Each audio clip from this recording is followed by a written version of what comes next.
ചലച്ചിത്ര സംഗീത സംവിധായകന്റെ ദിവസമായിരുന്നു ഇന്നലെ. വലിയൊരു പുരസ്കാരം അദ്ദേഹത്തെ തേടി ഇന്ന് കൊച്ചിയിൽ വന്നു. കൊൽക്കത്തയിൽ നിന്നാണ് ഈ പുരസ്കാരം കൊച്ചിയിൽ ഇറങ്ങിയത്. Mother Teresa international award. Doctor Manmohan Singh തുടങ്ങി ഇന്ത്യക്കകത്തും പുറത്തും വിഖ്യാതരായ 26ഓളം പ്രതിഭകൾക്ക് കിട്ടിയ പുരസ്കാരമാണ് മലയാള ചലച്ചിത്ര സംഗീതത്തിലെ പ്രഗത്ഭനായ എം ജയചന്ദ്രനെ തേടി വന്നത്. അതുപോലെ കേരളത്തിൻ്റെ സംഗീത ആകാശത്ത് ആദ്യമായിട്ടാണ് ഈ മദർ തെരേസ ഇൻ്റർനാഷണൽ പുരസ്കാരം വരുന്നത്. എപ്പോഴും പ്രകാശത്തിൻ്റെ കാരുണ്യമായി നമുക്കിടയിൽ ജീവിച്ച മദർ തെരേസയുടെ സാന്നിധ്യം കൂടി അനുഭവപ്പെട്ടു ഇന്നലെ ഫ്ലവേഴ്സ് ടോപ്പ് സിംഗർ വേദിയിൽ. ഈ വേദിയിൽ വെച്ചാണ് കുട്ടികളുടെ പ്രിയപ്പെട്ട എം ജെ അങ്കിൾ ഈ പുരസ്കാരം ഏറ്റുവാങ്ങിയത്. All India minority and weaker section കൗൺസിലാണ് മദർ തെരേസ ഇൻ്റർനാഷണൽ അവാർഡ് നൽകിയത്. മലയാളത്തിൻ്റെ എം ജയചന്ദ്രനെ അവർ തെരഞ്ഞെടുത്തു എന്ന് പറയുമ്പോൾ നമുക്കും അഭിമാനം. Congratulations M Jayachandran. കൊൽക്കത്ത ആസ്ഥാനമായി പ്രവർത്തിക്കുന്ന all India minority and weaker section കൗൺസിലാണ് അവാർഡിന് മലയാളത്തിന്റെ പ്രിയ സംഗീത സംവിധായകൻ എം ജയചന്ദ്രനെ തിരഞ്ഞെടുത്തത്. ടോപ്പ് സിംഗർ വേദിയിൽ വെച്ച് നടന്ന ചടങ്ങിലായിരുന്നു പുരസ്കാര സമർപ്പണം.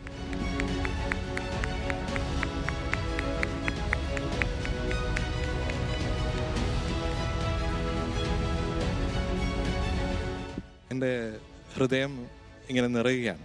ഹൃദയം നിറയുമ്പോൾ നമുക്കറിയാം വാക്കുകൾ വരില്ല. എൻ്റെ സ്നേഹമാണ് ഞാൻ മിണ്ടുന്നത്. മദർ തെരേസയുടെ പേരിലുള്ള ഒരു അവാർഡ് എന്ന് പറയുന്നത് ഒരു അപൂർവതയാണ്. അതൊരു വലിയൊരു ഭാഗ്യമാണ്. അത് മാത്രമല്ല, അത് സ്വീകരിക്കുന്നത് ഞാൻ ഏറ്റവും സന്തോഷത്തിൽ ഇരിക്കുന്ന നമ്മുടെ കുഞ്ഞുങ്ങളോടൊപ്പമുള്ള ഈ ടോപ്പ് സിംഗർ വേദിയിലാണ് എന്നുള്ളതും, അത് പ്രിയപ്പെട്ട ശ്രീകണ്ഠൻ ചേട്ടൻ്റെന്ന് അത് സ്വീകരിക്കാൻ കഴിയുന്നത് എന്നുള്ളതും വലിയ ഒരു അംഗീകാരമായിട്ടും ഭാഗ്യമായിട്ടും ഞാൻ കാണുകയാണ്. വിവിധ മേഖലകളിൽ കഴിവ് തെളിയിച്ചവർക്കുള്ള ആദരമായാണ് മദർ തെരേസ ഇന്റർനാഷണൽ അവാർഡ് വർഷം തോറും നൽകുന്നത്. കഴിഞ്ഞ 23 വർഷമായി 200-ലധികം പ്രതിഭകളെ all India minority and weaker section council award നൽകി ആദരിച്ചിട്ടുണ്ട്. Small token of our appreciation to Mr. Srikanthan Nair for his warmth and hospitality. Thank you.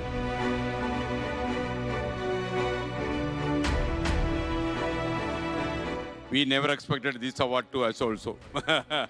Anyway, thanks a lot.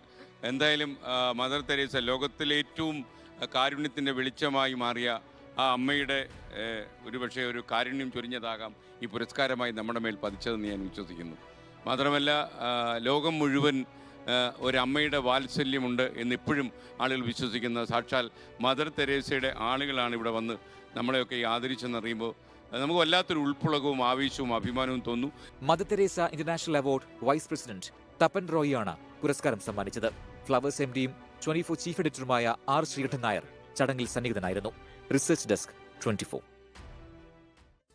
M Jayachandran ഇനി ഒരുപാട് നല്ല പാട്ടുകൾ അദ്ദേഹം സമ്മാനിക്കട്ടെ. ശരിക്കും ഞാൻ ഇന്നലെ ആ വേദിയിൽ പറഞ്ഞ ഒരു കാര്യമുണ്ട്. ശ്രേയ ഘോഷാൽ എന്ന ഗായിക മലയാളത്തിലേക്ക് കൊണ്ടുവന്നത് എം ജയചന്ദ്രനാണ്.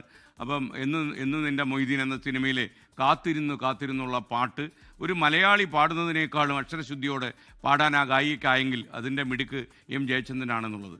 പക്ഷേ നമ്മൾ വേദികളിലൊക്കെ പാടുമ്പോൾ വിശ്വസിക്കാൻ കഴിയാത്ത മലയാള ചാരുതയോടെ ഈ പാട്ട് അവർ പാടുന്നു.